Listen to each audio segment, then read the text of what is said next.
इस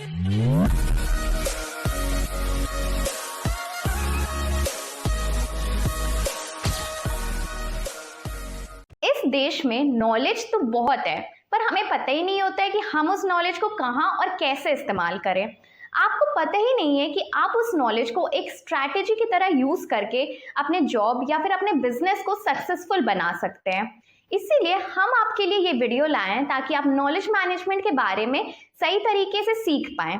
तो चलिए खोलते हैं नॉलेज मैनेजमेंट की काम की किताब के 10 पन्ने। तो हमारा पहला पन्ना कहता है वैल्यू नॉलेज। अपने बिजनेस में नॉलेज की इंपॉर्टेंस को समझें और उसकी वैल्यू को पहचानें। जैसे कि एक कंपनी या फिर एक बिजनेस में स्किल्ड एम्प्लॉयज की नॉलेज उस कंपनी के ग्रोथ और इनोवेशन में हेल्प करती है। तो बढ़ते हैं हम अपने पन्ने नंबर 2 की तरफ, जो कहता है शेयर नॉलेज। नॉलेज को सिर्फ अपने तक रखने से कुछ फायदा नहीं होता, उसे एक्टिवली शेयर करें ताकि और लोग भी उसका इस्तेमाल कर सके। जैसे कि एक टीम में मेंबर्स अपने बेस्ट नॉलेज एक पर्टिकुलर फील्ड के बारे में शेयर करते हैं, अपने बेस्ट प्रैक्टिस के बारे में एक दूसरे से शेयर करते हैं। तो बढ़ते हैं हम लोग अपने पन्ने नंबर 3 की तरफ, जो कहता है लीडरशिप, सपोर्ट एंड कल्चर। हर एक ऑर्गेनाइजेशन में ऐसे लीडर्स होने चाहिए जो अपने एम्प्लॉयज और वर्कर्स के तरफ सपोर्टिव हो। उन्हें एक ऐसे कल्चर को प्रमोट करना चाहिए जहां पर एक्टिवली नॉलेज शेयरिंग हो सके। फॉर एग्जाम्पल, एक ऑर्गेनाइजेशन में लीडर्स चाहते हैं कि उनके वर्कर्स साथ में काम करें और उनके बेस्ट प्रैक्टिसेस और नॉलेज सब में शेयर हो सके ताकि इंडिविजुअल परफॉर्मेंस भी बढ़ सके और कंपनी की भी परफॉर्मेंस बढ़ सके। तो बढ़ते हैं हम लोग अपने पन्ने नंबर 4 की तरफ, जो कहता है प्रोसेसेस एंड सिस्टम्स को डॉक्यूमेंट करें। हर एक कंपनी और हर एक बिजनेस में उनके स्टेप बाय स्टेप प्रोसेस या फिर सिस्टम होते हैं जो वो लोग फॉलो करते हैं किसी भी काम को करने के लिए।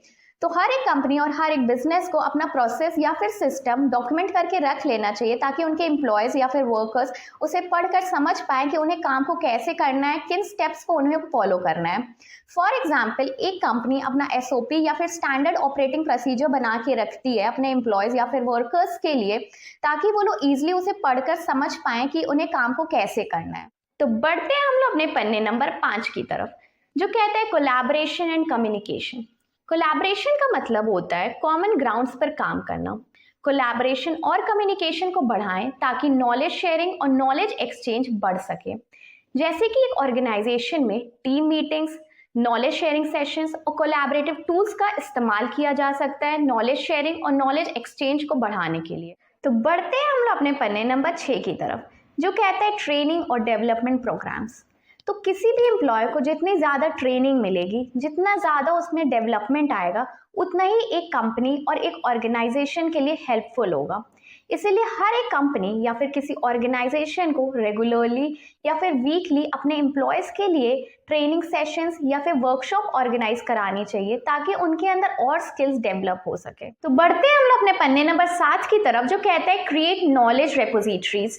नॉलेज रेपोजिटरीज या डेटाबेस बनाएं जहां एम्प्लॉयज अपना नॉलेज स्टोर कर सकते हैं फ्यूचर यूज के लिए। जैसे कि एक IT कंपनी में इंटरनल वाईकाई या नॉलेज रेपोजिटरीज क्रिएट किया जा सकता है। तो बढ़ते हैं हम लोग अपने पन्ने नंबर 8 की तरफ, जो कहते हैं प्रमोट बेस्ट प्रैक्टिसेस। तो आपको अपनी कंपनी या फिर अपने बिजनेस के बेस्ट प्रैक्टिसेस को आइडेंटिफाई करना चाहिए और उन्हें प्रमोट करना चाहिए ताकि और लोग भी उसका यूज कर सके। जैसे कि एक मैन्युफैक्चरिंग कंपनी में उसके बेस्ट मैन्युफैक्चरिंग प्रैक्टिसेस को डॉक्यूमेंट किया जा सकता है और उसे इम्प्लीमेंट किया जा सकता है। तो बढ़ते हैं हम लोग अपने पन्ने नंबर 9 की तरफ, जो कहता है कैप्चर लेसन्स लर्न्ड। तो जो भी आप सीख रहे हैं, जो भी लेसन सीख रहे हैं, आपको उन्हें कैप्चर करना चाहिए ताकि आप उन्हें फ्यूचर इंप्रूवमेंट के लिए यूटिलाइज कर सकें। जैसे कि एक प्रोजेक्ट टीम अपने प्रोजेक्ट्स के बाद लेसन्स लर्न सेशंस कंडक्ट करके एनालाइज कर सकती है कि कौन से एरियाज पे वो गलत गए, कौन से एरियाज पे उन्हें इंप्रूवमेंट की जरूरत है। बढ़ते हैं हम लोग अपने पन्ने नंबर 10 की तरफ, जो कहते हैं यूटिलाइज टेक्नोलॉजी। टेक्नोलॉजी का सही तरह से यूज करने से आप अपनी नॉलेज शेयरिंग को बढ़ा सकते हैं, आप अपनी नॉलेज शेयरिंग को इन्हांस कर सकते हैं। जैसे कि एक कंपनी में कोलैबोरेटिव टूल्स, इंट्रानेट पोर्टल्स और नॉलेज मैनेजमेंट सॉफ्टवेयर का यूज किया जा सकता है अपने नॉलेज शेयरिंग, अपने नॉलेज मैनेजमेंट को बढ़ाने के लिए, इन्हांस करने के लिए। आशा करती हूँ कि आपको नॉलेज मैनेजमेंट के काम की किताब के 10 पन्ने समझ में आए होंगे। उनमें से 3 पॉइंट मैं आपको ऐसे बताऊंगी जिस पर आपको ध्यान देने की जरूरत है।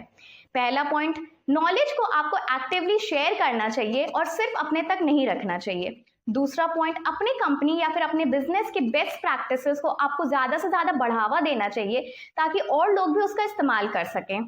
तीसरा पॉइंट, टेक्नोलॉजी का सही तरीके से यूज़ करके आप अपने नॉलेज को और भी इम्प्रूव कर सकते हैं। अगर आपको हमारा ये प्रयास पसंद आया है तो वीडियो को लाइक करें, शेयर करें और चैनल को सब्सक्राइब करें।